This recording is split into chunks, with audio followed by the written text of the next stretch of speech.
मुदाकरातमोदगम् सदा विमुक्तिसाधकम् कलाधरावदंष्ट्रकम् विलासि लोकरक्षकम्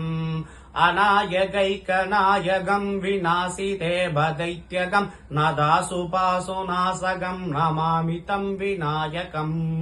नदेतरातिभीकरम् नवोदितार्गभास्वरम् नमत्सुरारिनिर्झरम् नदादिकाबदुत्तरम्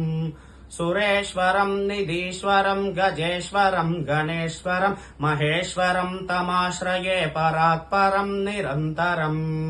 समस्तलोकशङ्करम् निरस्तदैत्यगुञ्चरम् तरेधरोतरम् वरम् वरे भवक्त्रमक्षरम्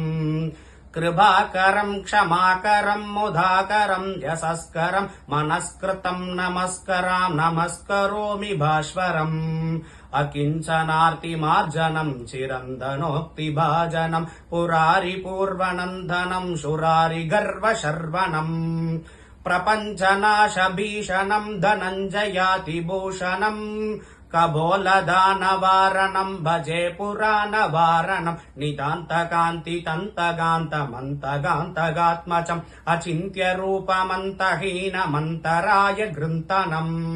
हृदन्तरे निरन्तरम् वसन्तमेव योगिनाम् तमेकतन्दमेव तम् विचिन्तयामि सन्ततम्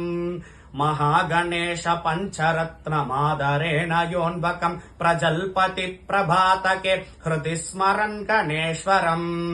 अरोगदामदोषताम् सुशाहितीम् सुपुत्रताम् समाहितायुरष्टभूतिमप्युभैति सोऽसिरात् समाहितायुरष्टभूतिमप्युभैति सोऽसिरात्।